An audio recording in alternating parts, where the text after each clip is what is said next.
Three, two, one. Autopilot engaged.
Missile.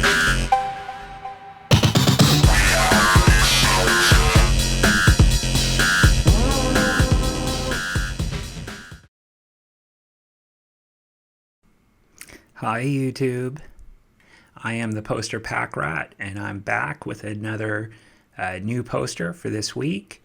Hopefully it's a brand new poster that you haven't seen before and it's a delight to bring it to you.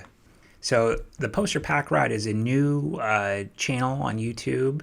I collect posters and I'm going to be focusing primarily on video game marketing posters.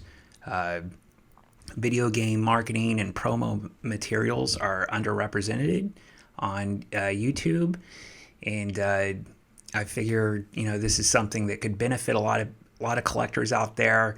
If you enjoy video games and you're looking for good art to hang on your wall, I suggest video game posters.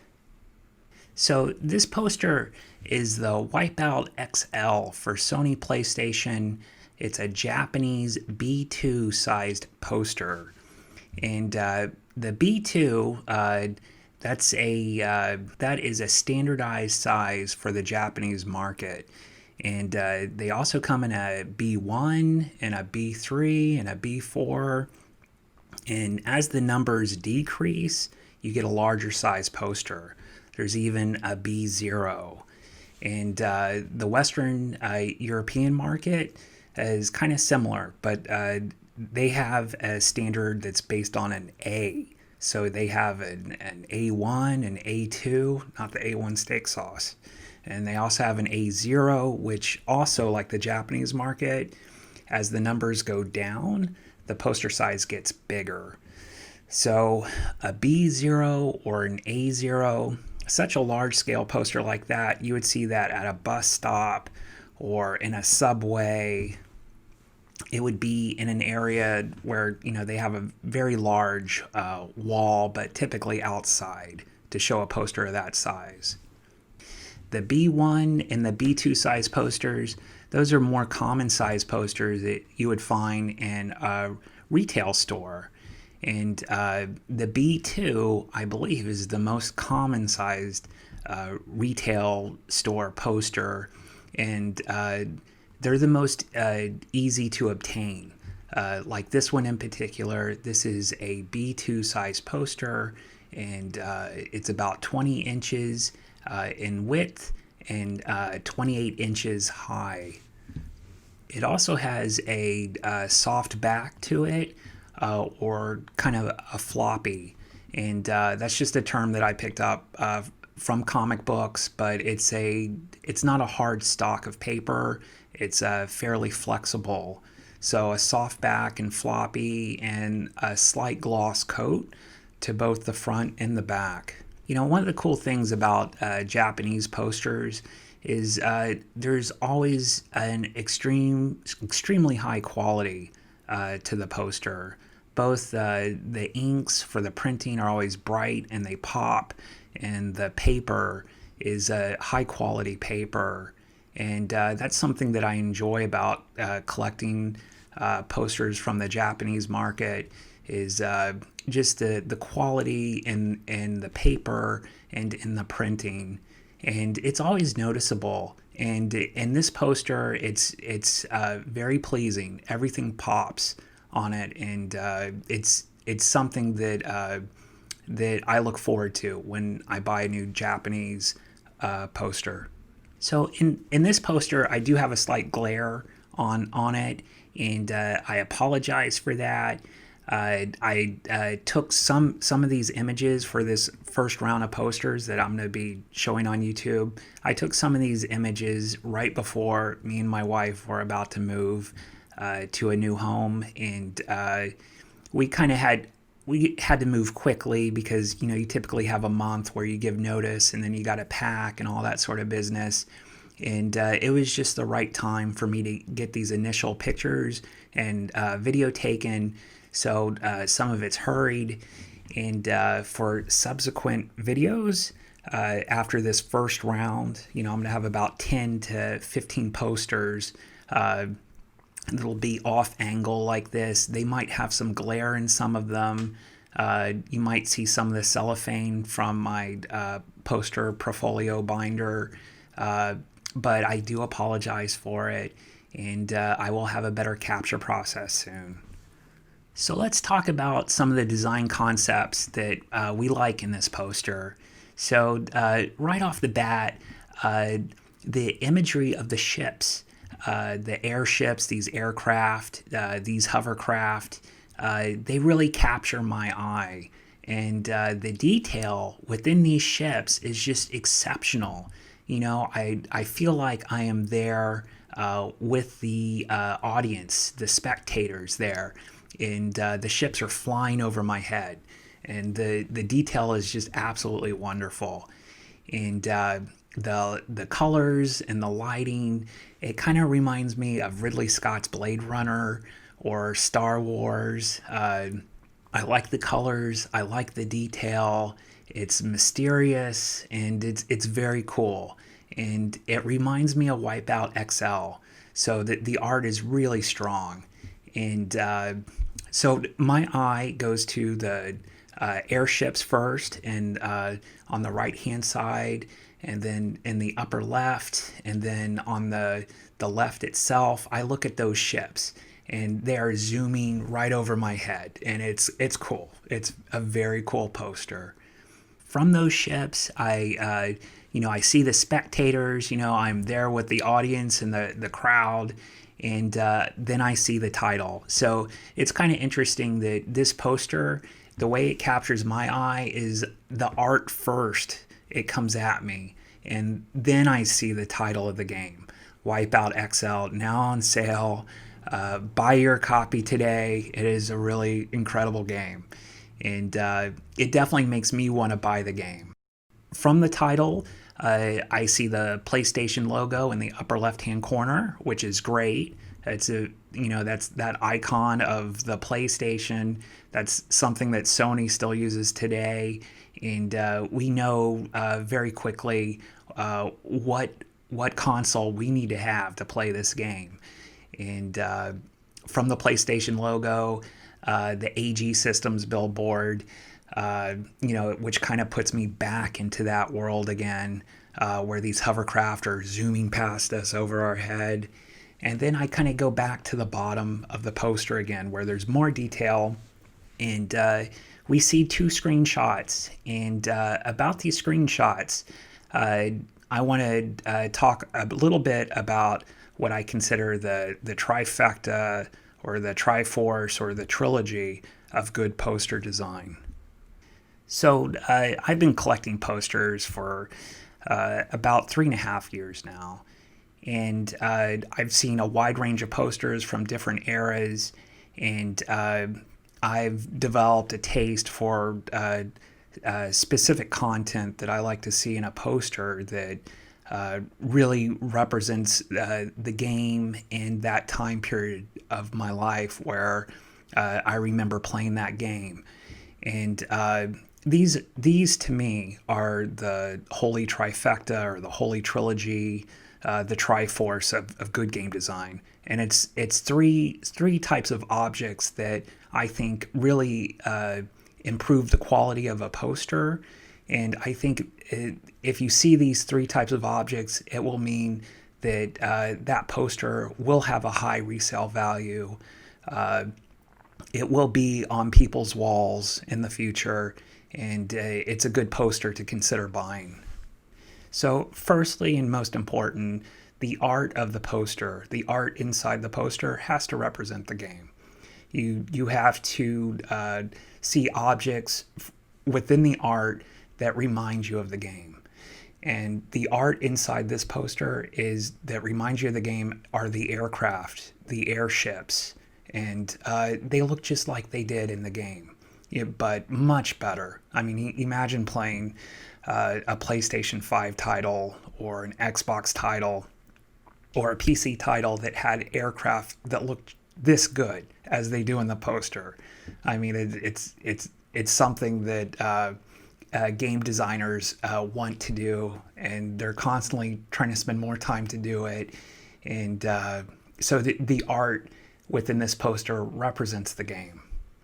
Second, what I want to see in a good poster is screenshots. And this poster has 2 screenshots in the bottom left-hand corner. So kind of like coming across an ad in a magazine. If any of you are old enough to remember reading magazines instead of the internet for news, when we'd come across an ad in a magazine, it would showcase the art, and we'd also get screenshots most of the time. Most of the time, we'd always see screenshots, and there are 2 here. And although these screenshots they appear small, maybe in this video, if you were to look at this poster up on a wall or inside your poster portfolio, these screenshots are large. They're very large, and they're identifiable, and they help you remember playing the game. And then lastly, third, what I believe completes the holy trilogy of good poster design is an image of the console or the portable device used for playing the game. So in this case, if this poster had the holy trilogy, there would be an image of the Sony PlayStation, the PlayStation 1, maybe in the bottom right-hand corner or at the bottom middle. It would be roughly the same size as the screenshots from the game, but it would be an image. There would be an image of the console itself or the game playing device itself. I would even settle for an image of the controller, but something to represent the game system itself. And if this poster had all three of those, it would be absolutely perfect. You know, if it has two of the three, as this one does, then I consider it very good. It's a strong poster design.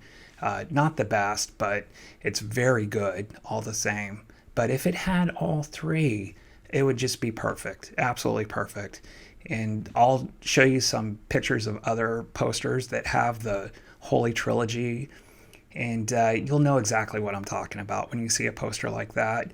And I hope to do that in the next video. For this being the first Japanese poster that I'm showing, I'd like to talk briefly about the Japanese market for poster promo material for video games versus the Western market. That would be America and Western European. There are some differences in design concepts, and this poster kind of bucks the trend for the Japanese market, and that's one of the reasons I have it. But some Japanese posters they don't have the same type of quality, and I'm going to go over some of those design concepts here, even though I'm not going to show an image of a Japanese poster. If you do some Googling, you'll figure out what I'm talking about. So in the last video, I was praising Nintendo quite a bit with the Pikmin poster, and in this video, I'm not wanting to throw shade on Nintendo, but maybe just the advertising companies that they work with for some of their poster designs in Japan.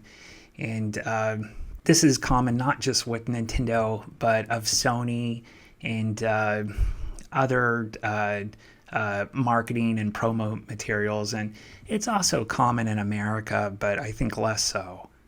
So in many of Nintendo's posters over the last few generations, they'll do two types of posters. You'll get a poster design that's like this, where it focuses on the art and you see the logo and you see screenshots and whatnot, and it really transports you into that universe and into wanting to play that game and your enjoyment of playing that game. And I would say that it focuses 1000% on the game itself. And then you get a B type, a different type. And from my memories of taking classes on economics and marketing, this type of marketing is known as a testimonial. So a testimonial, that in marketing terms, you'll see it in commercials and in print type advertising. It's where they depict the customer. The customer is smiling. They're saying, buy this product. They're enjoying the product. And in Nintendo's posters, their B type of poster is a Japanese player typically, or a Japanese family, and they're playing the game. And they have big smiles, or these reactionary faces, these surprises. And the poster is more about them than the product of the game itself. And sometimes their clothes are a little bit funky or super modern. There's something that's very distracting about these testimonial type advertisements. There's one in particular that kind of I always think of when I think of Nintendo's ads, and it's because it's for a game that I really like, and I'm not going to show the poster here. It's something that you can find if you Google it. But Nintendo's B series of posters for Star Fox 64 for the Nintendo 64 is pretty much nothing but people. It's people on a white background, and I don't know if it's a precursor to the Wii and the Wii U, because there was a lot of white in the background of their imagery promoting those games. But it's people really enjoying playing the game, or saying that you'll be as cool as me, or you'll be cool like me if you buy this game or this portable. And in most cases, it's just, to me, it falls really flat, and it doesn't represent the game. It doesn't make me want to play the game. In fact, it kind of just repels me from wanting to play it. And when I play a game, I'm not looking to really interact with a bunch of people, especially strangers. I'm looking to be transported into a new reality or a new world. I'm looking for escapism, and going to some random party where there's a bunch of people that I don't know, that I need to learn new names for everybody and get to know each other. That's a lot of work. That's work that I want to avoid. And when it comes to escapism, I want to do just that. I want to go to a new reality. So when I see advertising that depicts strangers and people having fun or whatever, it does the exact opposite for me. So I know it's marketing material that's meant to appeal to the casual market, and maybe it does really work with those people. But for me, as a hardcore gamer, it doesn't work. So I would stick with the A series type of posters, which this Wipeout XL definitely represents. And I think the A series type of posters, where they focus on the game, these are in high demand. And I think die-hard Japanese gamers and Japanese poster collectors, they don't like that B series of posters either, the testimonial types. I think they want these types of posters as well. So just across the board, whether it's for Nintendo or Sony PlayStation or an older Sega console, when you look for posters and you want a higher quality A-type poster that represents the game, it'll be harder to find. It'll be a little bit more expensive, but it'll be worth it. That about wraps it up for this week's video, and I really appreciate you guys stopping by and seeing my first Japanese B2 sized poster. I have a lot of B2 posters. Most of my poster collection might be Japanese B2s because they are easier to come by. They're typically less expensive than an American or Western European poster, but the quality is always really high. And when it comes to poster storage, there's a lot of options for storing a Japanese B2 poster because it's a standardized size format. So anyhow, thank you so much, guys, for stopping by, and I will have a new video for you next week. Stay well out there. Take care.